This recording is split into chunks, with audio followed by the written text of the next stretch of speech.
untuk berdoa. Kepada ketua kelas kita persilahkan. Siap, Ustaz. Sebelum berdoa, sebelum belajar kita berdoa. Berdoa mulai.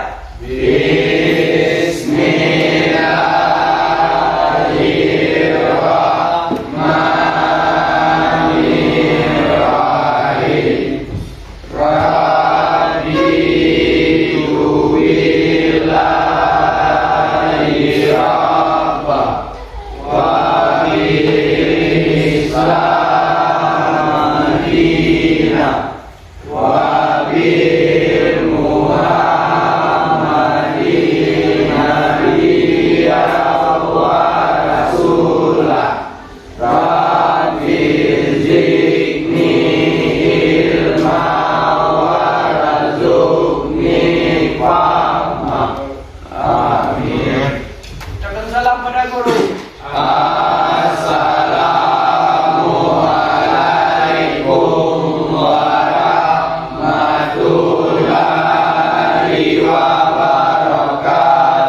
Waalaikumsalam warahmatullahi wabarakatuh.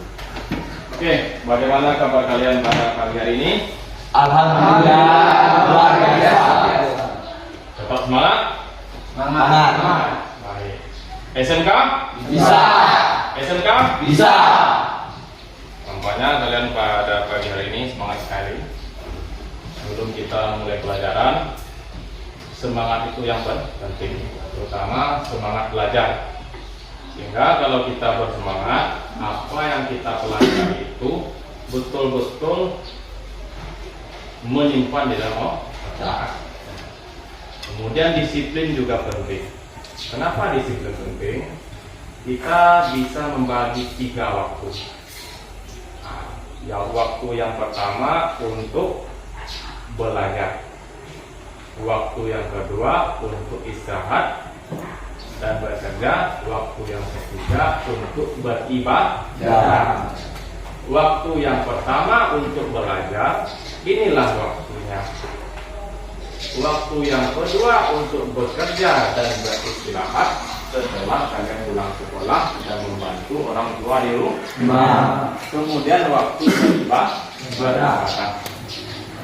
Salat subuh, zuhur, asar, maghrib, isya. Ayo, hadir semua?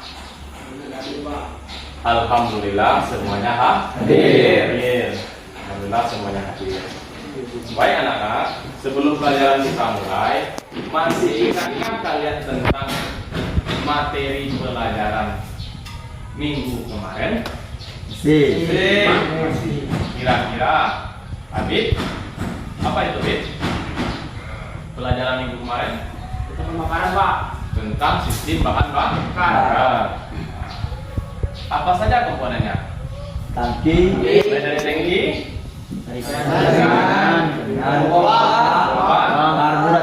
karburator. apa untuk kita semua? Baik anak-anak, untuk pelajaran kita pada pagi hari ini itu mengenai apa? Sistem pengapaian konvensional. Kira-kira ada yang tahu tak tentang sistem pengapaian konvensional itu? Ada yang tahu? Tidak? Sistem pengapaian konvensional itu kita nanti akan membahas ada namanya komponennya. Dan kalau tidak tahu, nanti kita pelajari bersama-sama. Baik, sebelum kita masuk pelajaran, ini perlu Bapak sampaikan terlebih dahulu. Yang pertama, itu ada kompetensi Dasar. Kompetensi dasar.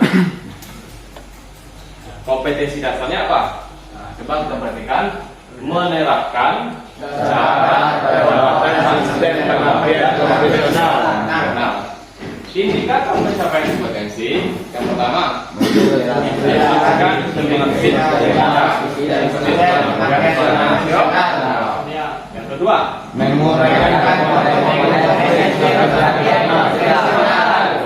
komponen-komponen sistem pengapaian konvensional. Ini adalah tujuan pelajaran kita pada pagi hari ini. Apa yang pertama? Peserta didik yang dapat menjelaskan prinsip dan keterampilan profesional. Peserta didik dapat menjelaskan, berarti kalian dapat menjelaskan prinsip kerja sistem pengabdian konvensional. Yang kedua, Peserta didik menguraikan komponen sistem pengabdian profesional. peserta didik menguraikan komponen-komponen sistem pengabdian konvensional. Adapun model pembelajaran dan penilaian, yang pertama itu model pembelajarannya problem based learning, artinya pembelajaran berbasis masalah. Adapun metode yang kita gunakan itu ada diskusi nanti berupa kelompok, kemudian tanya jawab, baru demonstrasi.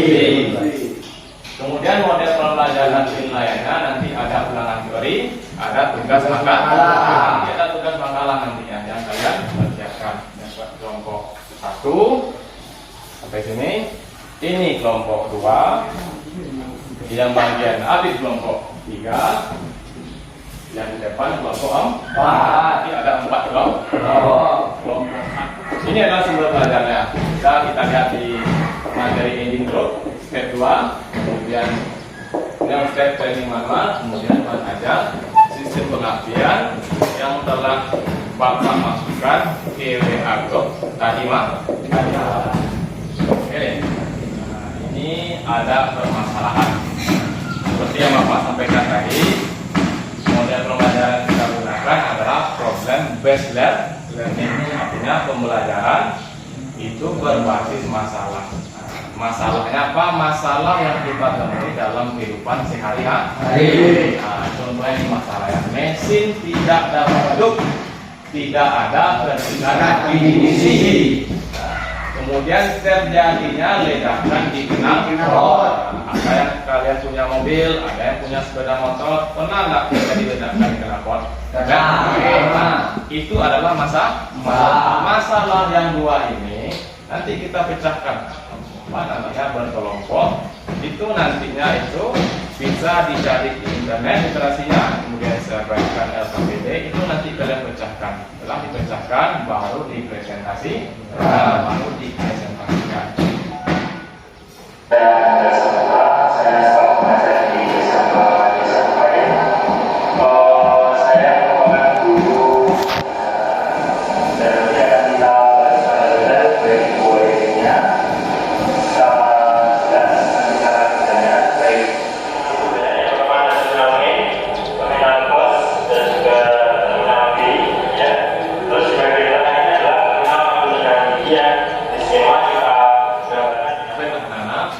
Itulah hasil pemaparan tentang prinsip kerja, tentang komponen-komponen beserta fungsi berdasarkan tayangan tadi dan masalah yang kita tampilkan tadi. Kita lakukan diskusi. Baik, setelah kalian duduk berkelompok, ada kelompok 4, kelompok 3, kelompok 2, kelompok 1. Yang kita bahas dalam kelompok ini mengenai masalah yang pertama, mesin tidak dapat hidup. Yang kedua, terjadinya ledakan di knalpot. Ini kita gali informasinya di internet. Ini juga saya bagikan modul nantinya, ada LKPD. Nah, kemudian kita pecahkan masalah itu. Kemudian kelompok tampil ke depan, perwakilannya 1 orang untuk membahas apa masalah mesin tidak dapat hidup. Ya. Kemudian apa masalahnya terjadi di ledakan knalpot. Sumber belajarnya boleh kalian cari di internet, boleh kalian cari di buku yang saya bagikan, dan boleh apa? Boleh diskusi kelompok.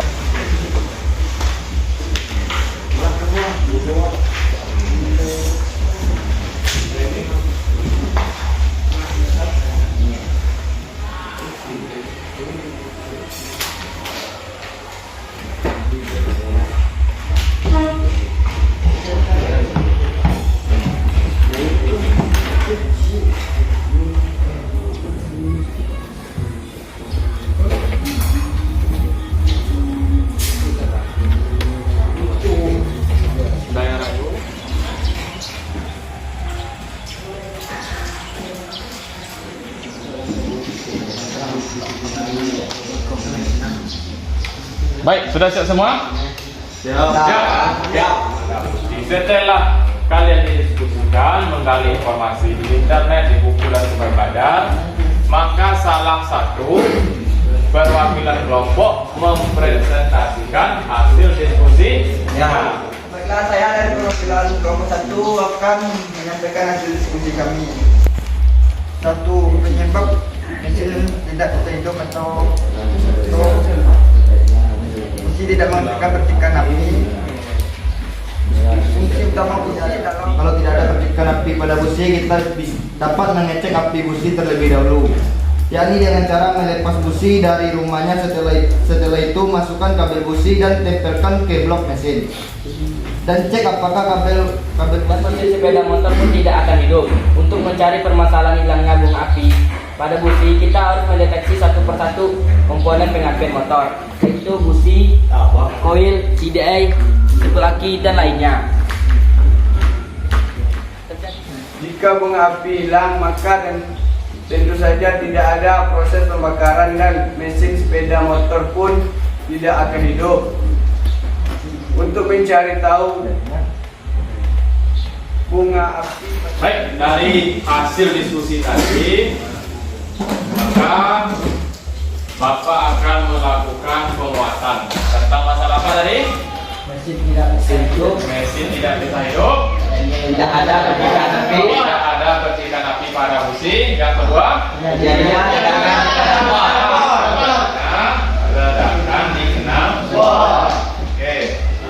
Jadi komponen yang kedua ada apa? baterai Baterai. Apa fungsi baterai?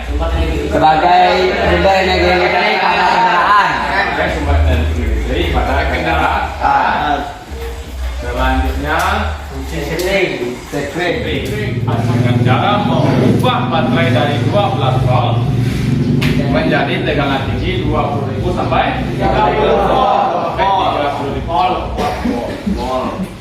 Dari sekian masalah yang kita bahas tadi, kira-kira apa yang dapat kita simpulkan? Coba simpulkan. Coba. Ternyata mobil dengan kerusakan sistem pengapian konvensional tersebut dikarenakan tidak bekerjanya dengan sempurna komponen-komponen dari sistem pengapian. Langkah yang tetap adalah melakukan pemeriksaan pada sistem pengapian. Ya, ternyata mobil dengan kerusakan sistem pengapian konvensional tersebut dikarenakan tidak bekerja apa? Dengan sempurna komponen-komponen dari sistem pengapian. Langkah yang tepat adalah melakukan pemeriksaan pada sistem pengapian. Ini ada link tugas. Coba lihat nanti WA group ya, link tugas. Ini sudah saya bagikan di WA group. Ini nanti kalian kerjakan.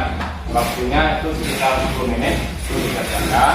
Kemudian tugas rumah kalian itu membuat makalah tentang sistem pengapian konvensional. Pertemuan kita selanjutnya apa? Praktek dan pemeriksaan komponen-komponen sistem pengapian. Praktek melakukan pemeriksaan komponen sistem pengapian konvensional. Oke, ada pertanyaan? Kalau tidak ada, berarti pelajaran kita selesai. Kepada ketua kelas, silakan siapkan untuk berukur. Siap, Bro. Sebelum pulang, mari kita bersyukur mulai.